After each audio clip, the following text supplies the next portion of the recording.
Hello guys, welcome to my channel. Today we are going to see how to fix a driver is unavailable printer error in Windows 10 or Windows 11.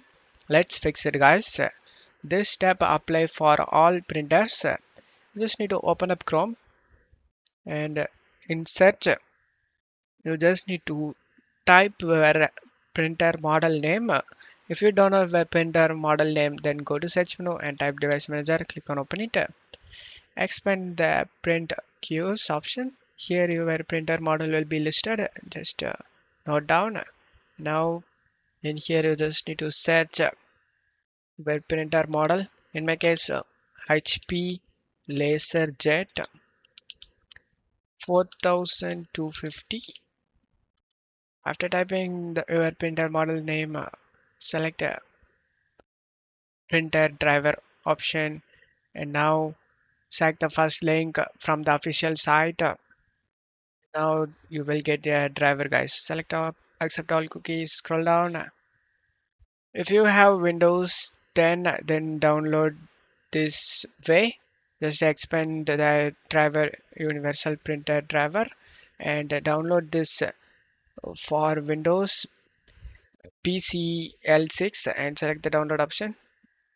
And for Windows 11 users, you just need to click on this, choose a different OS and select your operating system and select the update option. And now the same way you just need to scroll down, expand the driver universal print driver and download this um, HP universal print driver for Windows PCL6 and select the download option.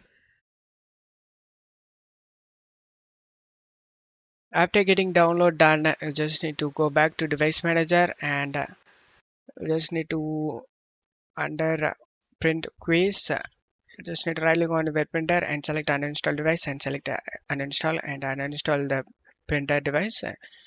Just to close stuff here. Now you just need to restart our PC. After restarting our PC, you just need to go back to downloads folder. Right click on the downloaded driver and select extract all and select extract. After getting extract and scroll down and double click on the install application and select yes and install it. USB mode plug and play. That's the easy way to use the printer. After the install done, you just need to plug it via USB or connect over the network. Now Windows will detect it and use the installed driver guys, and your problem should be fixed. And that's it for today's video guys. Give me a like and subscribe. Thank you.